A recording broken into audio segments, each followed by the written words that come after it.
Hello সবাইকে, তোমরা তো আগের মিনি ব্লগে দেখেছো আমরা ইস্কন মন্দিরে এসেছি। এই ফার্স্ট টাইম আমি ইস্কন মন্দিরে গিয়েছিলাম আর আমার তো খুবই ভালো লাগছিল। তারপরে আগের দিন রাত্রিবেলা আমাদের মহারাজভোগ প্রসাদের অর্ডার দেওয়া হয়েছিল, সেই প্রসাদগুলো আমরা নিয়ে নিয়েছিলাম।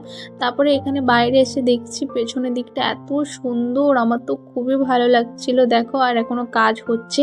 তারপরে আমরা গাড়িতে করে বাড়ি চলে আসছিলাম। বাড়ি এসে এখানে জেঠিমা, মিতালি, দিদি মিলে প্রসাদগুলো এক এক করে বের করছিল। আর কত রকমের প্রসাদ দেখো, এর আগে আমি কখনো দেখিনি আর কখনো খাইও নি। তারপরে এখানে দিদি সবাইকে প্রসাদগুলো বেড়ে দিচ্ছিল আর আমার তো ফার্স্ট টাইম খেয়ে এত ভালো লাগছিল, কি বলবো তোমাদেরকে, খুবই সুন্দর লাগছিল প্রসাদগুলো। আর মিষ্টিগুলো এত বড় বড়, দাদা তো খেতেই পারছে না, কেটে কেটে খাচ্ছে। আর খেয়ে তো আমার পেট পুরো ভার হয়ে গেছে। যদি ভিডিওটি ভালো লাগে লাইক কমেন্ট শেয়ার এবং চ্যানেলটি সাবস্ক্রাইব করে দিও। বাই।